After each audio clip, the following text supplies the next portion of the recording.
क्योंकि आग लगा दो पानी में जवानी उसे कहते हैं। क्योंकि आग लगा दो पानी में जवानी उसे कहते हैं, और छीन लो सिलेक्शन इस बार कहानी उसे कहते हैं, कहानी उसे कहते हैं। आइए इन शब्दों के साथ ऑल ऑफ स्टूडेंट को गुड मॉर्निंग। हे गुड मॉर्निंग। चलिए आज का कल मैं आपको कैडेट का वीडियो नहीं दे सका क्योंकि मैं कल डॉक्टर के पास 7 दिन समय बीत गया। तो लेकिन आज मैं आपको जितने भी महत्वपूर्ण कैडेट था ना, मैं वो लेकर के आ गया हूँ।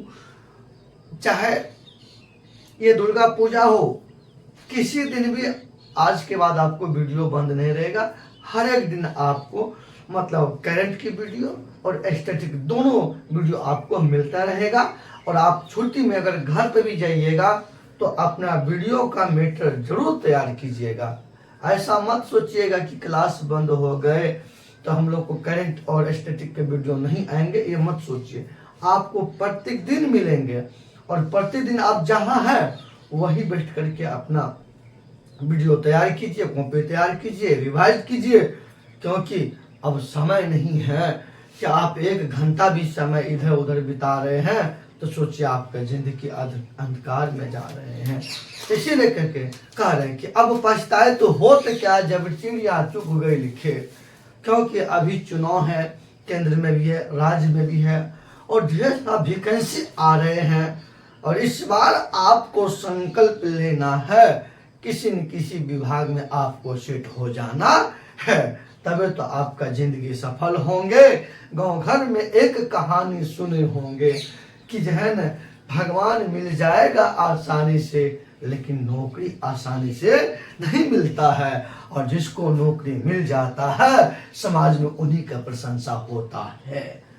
भले आप कितनों ही पढ़ लिख के विद्वान क्यों नहीं हो, अगर आपको एक सरकारी मोहर नहीं लगा है ना तो आपका वैल्यू बहुत कम है। भले वो चपरासी ही क्यों नहीं है, भले वो चपरासी ही क्यों नहीं है, वो उसके ऊपर मोहर लगा हुआ है ना, आपसे कहीं ज्यादा उनका समाज में जो पोजीशन है। आप भला बाबू आए हैं, कितना सुकून मिलता होगा। अरे पैसा कमाना ही नहीं इज्जत है, सम्मान मान सम्मान पाना ही तो एक सबसे बड़ा दौलतमान इंसान वही होता है। आइए ज्यादा बात बनाने से आप लोग समझदार हैं, हम ज्यादा क्या उपदेश देंगे आप लोग को। कल के इंसान को इशारा काफी होता है। आप लोग एक शिक्षित जो है ना देश के नौजवान युवा हैं। आइए देखते हैं आज का जो भी है महत्वपूर्ण, जो भी मैं आया हूँ करंट लेकर के। अच्छी तरह से मैं वही करंट लेकर के आता हूं जो डायरेक्ट एग्जाम में हिट होगा। डायरेक्ट आप बना के देखिए ना, आप पढ़ के देखिए ना, आपको मन खुश हो जाएगा। पेपर जहाँ जो भी पेपर जो जिस विभाग की तैयारी कर रहे हैं, रेलवे विभाग की, दरोगा की, एसएससी की, एसएससी जीडी की, वो हर एक में ये रामबाण साबित होगा। मैं ये दोनों वीडियो कौन कौन, एक करंट की वीडियो और एक स्टैटिक जी के, मैं दोनों पढ़े लेकर के आता हूं।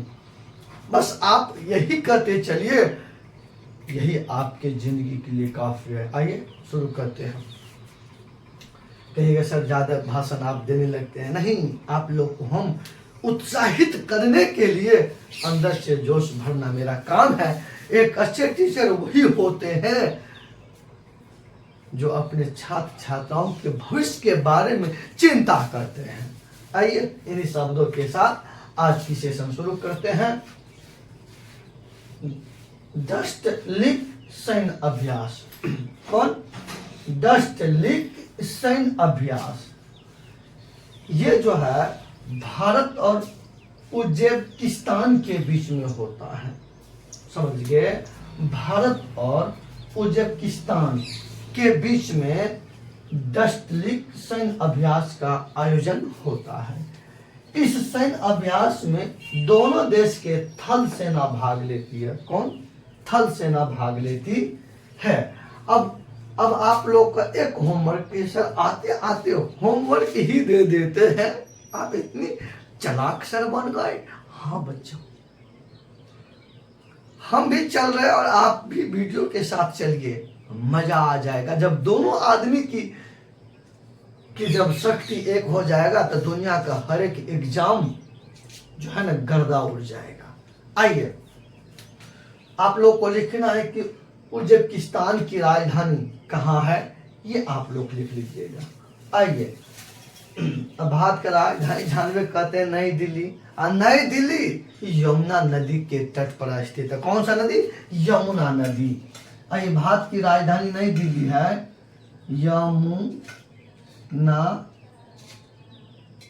सॉरी अच्छा से मैं लिख देता हूँ, यमुना नदी। ये यमुना नदी गंगा की सबसे लंबी सहायक नदी है। कौन? यमुना नदी। और नई दिल्ली या दिल्ली इसी यमुना नदी के तट पर स्थित है। और यमुना नदी भारत के सबसे गंदा नदी, सबसे प्रदूषित नदी के रूप में जाना जाता है। कौन? यमुना नदी। कौन सा? यमुना नदी। अब आइए, दिल्ली इसी नदी के तट पे बसा हुआ है। दिल्ली की जितने भी कचरा है ना, वो सारा नली इसी नदी से अटैच है, सब जुड़ा हुआ है। और जितने भी गंदा है सब इसी में जाकर के मिल जाता है। इसीलिए कि जो है ना भारत के सबसे प्रदूषित नदी माना जाता है। कौन? यमुना नदी। आइए, 15वां ब्रिक्स शिखर सम्मेलन 2023। अब आइए, 15वां ब्रिक्स शिखर सम्मेलन 2023, इसका आयोजन हुआ 22 और 24 अगस्त। 22 को हुआ, 23 को और 24, मतलब 3 दिन चला। अगस्त 2023 को आयोजन स्थल जोहान्सबर्ग जो दक्षिणी अफ्रीका के अंतर्गत है। जोहान्सबर्ग, इसी स्थान पर 15वां ब्रिक्स शिखर सम्मेलन 2023 में आयोजन हुआ। तब इसकी अध्यक्षता दक्षिणी अफ्रीका के राष्ट्रपति, दक्षिणी अफ्रीका के मतलब 15वां ब्रिक्स शिखर सम्मेलन की जो अध्यक्षता किया है वह है दक्षिणी अफ्रीका के राष्ट्रपति सिरिला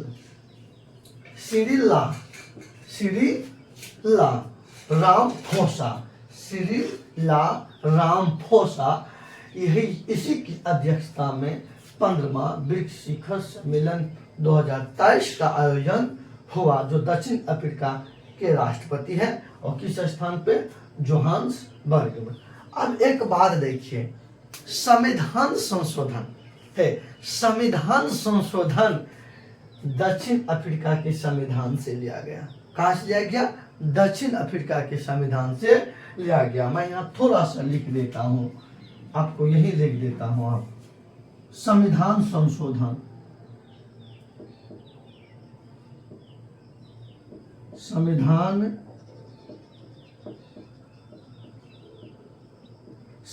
संशोधन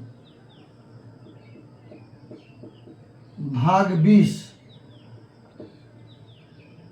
अनुच्छेद 368 में, मतलब भारत में संविधान संशोधन दक्षिण अफ्रीका के संविधान से लिया गया। और संविधान संशोधन भारतीय संविधान के भाग 20 के अंतर्गत शामिल है। और अनुच्छेद 368 मात्र एक अनुच्छेद, आराम से बताया हूं, आप लोग आराम से लिख भी लीजिएगा। अब ये जब 15वां ब्रिक्स शिखर सम्मेलन का आयोजन हुआ तो भारत की ओर से प्रतिनिधित्व किसने किया, यानी कि भारत की ओर से इस सम्मेलन में किसने भाग लिया?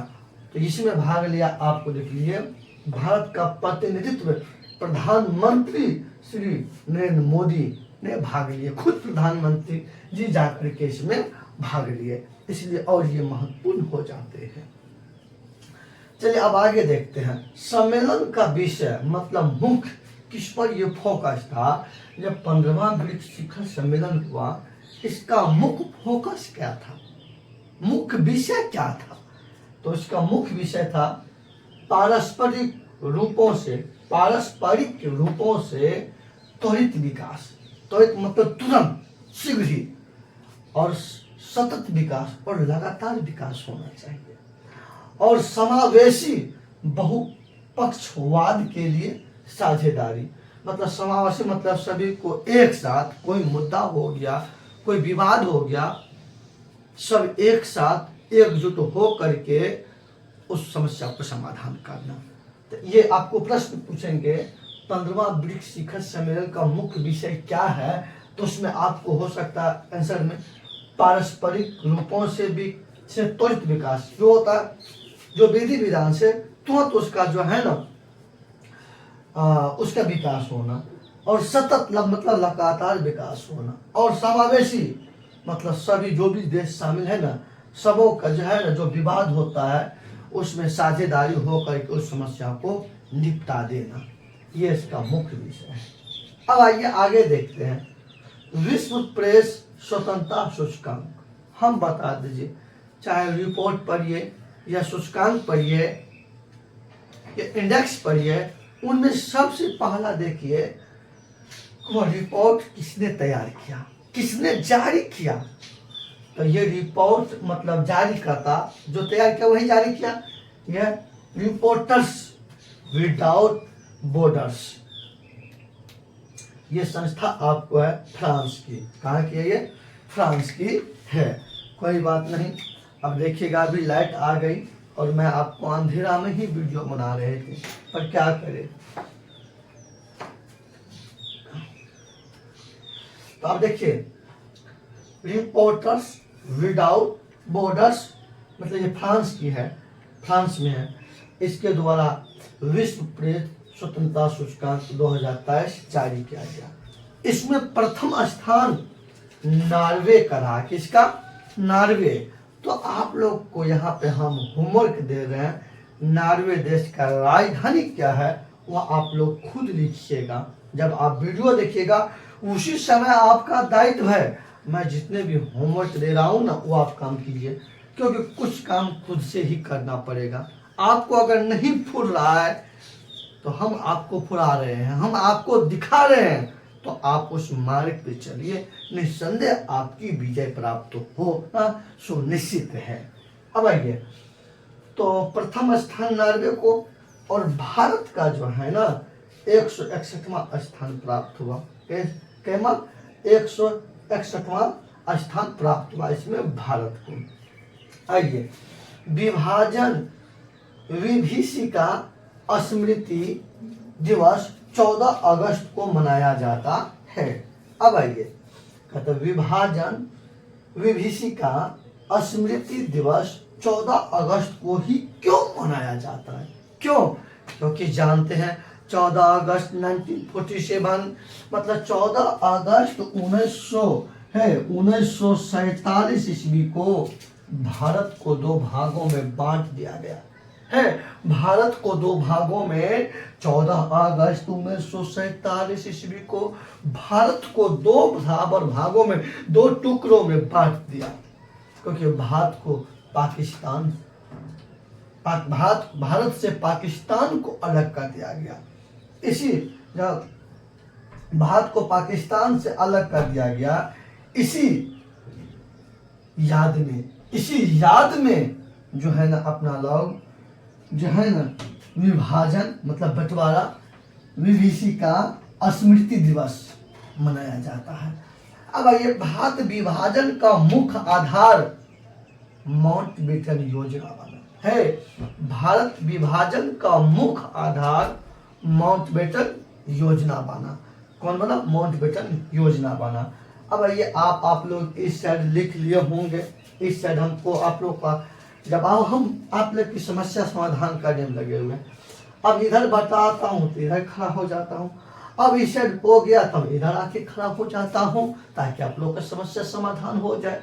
अब आइए, नामिक गंगे योजना। अब देखिए भारत के जितने भी प्रमुख योजना है, मैं हर एक योजना एक एक लेकर के आऊंगा, क्योंकि हर एक एग्जाम में जो भी महत्वपूर्ण योजना है ना वह एक योजना जरूर पूछे जाते हैं। तो हम योजना को भी कवर करना शुरू कर दिया, ताकि आप लोग को धीरे धीरे जितने भी महत्वपूर्ण पॉइंट है ना मैं सबका इंक्लूड कर लूंगा। आपकी समस्या खत्म। मेरी समस्या है आपकी करंट और स्ट्रेटजी के कैसे मजबूत होगा, ये मेरा दायित्व है। इसलिए कहता हूं ना, आज बुरी हालत में छोड़कर जा रही हो ना, है आज बुरी हालत में छोड़ के जा रही हो ना, जाओ, शौक से जाओ, पर मैं वादा करता हूं अपनी मेहनत से, है अपनी मेहनत के बल पर ऐसा वक्त लाऊंगा, है ऐसा वक्त लाऊंगा, तुझे मिलना होगा मुझसे मेरा वक्त लेकर के। ताली बताइए। अब आइए आगे देखते हैं नमामि गंगे योजना। तो नमामि गंगे योजना, इसका शुभ आरंभ मतलब ये कब से शुरुआत हुआ? 2014 ईस्वी से शुरुआत हुआ, ये याद रखिएगा। और ये जो है जल संसाधन मंत्रालय को द्वारा ये योजना जारी किया गया। इसके द्वारा जल संसाधन मंत्रालय के द्वारा नमामि गंगे योजना 2014 से जारी किया गया। अब इस योजना का उद्देश्य क्या है? इस योजना का उद्देश्य गंगा नदी के संरक्षण एवं शुद्धि हेतु, मतलब गंगा नदी को साफ सफाई करना, गंगा नदी को पानी को शुद्धिकरण करना। आज देखिए गंगा नदी की पानी भी बहुत तेजी से दूषित होते जा रहे हैं। उनसे उनको सुरक्षा करना, उनकी सफाई करना, उसकी देखभाल करना, उनका संरक्षण प्रदान करना, उसमें कोई किसी प्रकार के कोई दूषित जल गिरावे, इन सब को ध्यान में रख करके इस योजना को लॉन्च किया गया जल शक्ति मंत्रालय के द्वारा 2014 ईस्वी से। अब आइए आगे देखते हैं ऑपरेशन गंगा। अब आप लोग ऑपरेशन गंगा, तो ऑपरेशन गंगा ये ऑपरेशन 2022 ईस्वी में जारी हुआ। कब हुआ?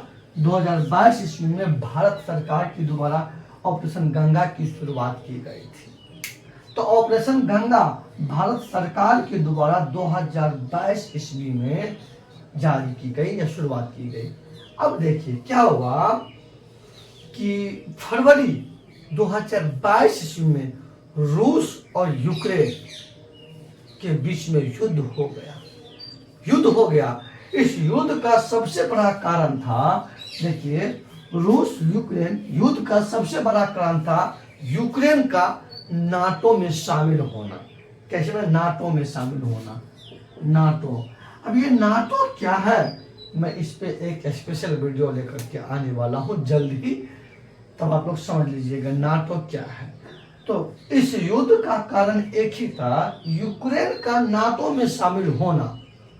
इससे रोकने के उद्देश्य से रूस ने यूक्रेन पर आक्रमण किया और इस दौरान जो भारतीय यूक्रेन में था वो इस युद्ध में फंस गए। तो हमारी सरकार का दायित्व है कि हमारे भी भारतीय जहां भी विदेश में हैं उनको सुरक्षित वापस लाना। मतलब इस युद्ध में जो यूक्रेन में भारतीय फंसा हुआ था उनको सुरक्षित वापस लाने के उद्देश्य से भारत सरकार ने ऑपरेशन गंगा फरवरी 2022 में शुरुआत की है। समझ गए? अब ये रूस की राजधानी कीव है इसकी राजधानी कीव, याद रखिए कीव। यूक्रेन की राजधानी मॉस्को, इसकी राजधानी मॉस्को। देखिए रूस की राजधानी कीव और यूक्रेन की राजधानी मॉस्को, ये याद रखना जरूरी है, कभी पूछ सकता है। रूस जो है ना विश्व में सबसे बड़ा क्षेत्रफल वाला देश है। विश्व में सबसे बड़ा क्षेत्रफल वाला देश कौन है? रूस है, रूस, ये याद रखिएगा। अब आइए आगे देखते हैं राष्ट्रीय हरित हाइड्रोजन मिशन। राष्ट्रीय हरित हाइड्रोजन मिशन, देखिए भारत सरकार ने 4 फरवरी 2023 ईस्वी को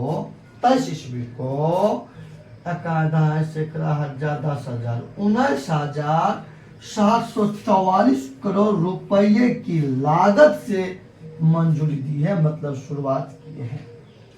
मतलब राष्ट्रीय हरित मिशन योजना भारत सरकार के द्वारा 4 फरवरी 2023 ईस्वी को शुरू की गई।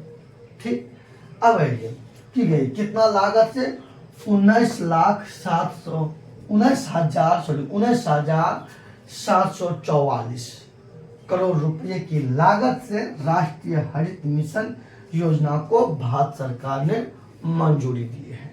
अब आइए देखते हैं, अब आगे देखते हैं, मतलब इस राष्ट्रीय हरित हाइड्रोजन मिशन का जो है ना क्रियान्वयन के लिए जो है नोडल एजेंसी के रूप में इस योजना को मतलब क्रियान्वयन करने के लिए एक नोडल एजेंसी का जो है ना गठन किया। उस नोडल एजेंसी में नवीन एवं नवीनीकरणीय ऊर्जा मंत्रालय को बनाया गया है। समझ गए, बनाया गया है। और हाइड्रोजन को भविष्य का ईंधन माना जाता है। यहाँ लिख देता है हाइड्रोजन को भविष्य का ईंधन माना जाता है। चलिए आप लोग सबसे पहले इसका स्क्रीनशॉट लीजिए, फिर आगे के बात देखते हैं। अब आप लोग स्क्रीनशॉट ले लिए होंगे, तब आइए इसका देखते हैं। सार बिंदु ले लिए होंगे। आइए, डस्टलिक सैन्य अभ्यास भारत उज्बेकिस्तान के बीच में होता है। दोनों देश का थल सेना भाग लेती है। 15वां ब्रिक्स शिखर सम्मेलन 2023 में हुआ। ठीक, आयोजन हुआ 22 से 24 अगस्त 2023 के बीच में। आयोजन स्थल जोहान्सबर्ग, दक्षिण अफ्रीका में। अध्यक्षता दक्षिण अफ्रीका के राष्ट्रपति सिरिल रामाफोसा ने किया। भारत की ओर से प्रतिनिधित्व प्रधानमंत्री नरेंद्र मोदी खुद किए थे। सम्मेलन का मुख्य विषय पारस्परिक रूपों से त्वरित विकास, सतत विकास और समावेशी बहुपक्षवाद के लिए समझौता या साझेदारी करना। साझेदारी फिर से मैं पढ़ देता हूँ। पारस्परिक रूपों से त्वरित विकास, सतत विकास और समावेशी बहुपक्षवाद के लिए साझेदारी। आइए, विश्व प्रेस स्वतंत्रता सूचकांक 2023 जारी करता रिपोर्टर्स विदाउट बॉर्डर्स, मतलब फ्रांस के द्वारा। प्रथम स्थान नॉर्वे को, भारत का स्थान 161वां। विभाजन विभीषिका स्मृति दिवस 14 अगस्त को मनाया जाता है। और उसके बाद आइए, नमामि गंगे योजना 2014 को जल संसाधन मंत्रालय के द्वारा शुरुआत किया गया।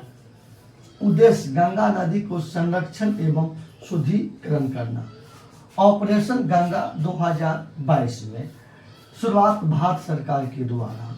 उद्देश्य रूस यूक्रेन के युद्ध में फंसे भारतीयों को यूक्रेन से सुरक्षित वापस लाने के लिए चलाया गया। राष्ट्रीय हरित हाइड्रोजन मिशन भारत सरकार ने 14 फरवरी 2023 को 19,744 करोड़ रुपए की लागत से मंजूरी दी है।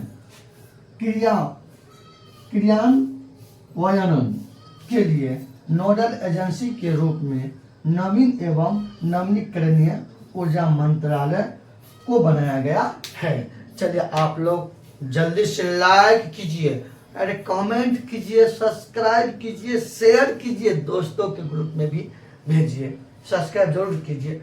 आपके कमेंट और आपके लाइक से ही तो मैं वीडियो बनाता हूँ। आप लोग से थोड़ी पे मांगता हूँ।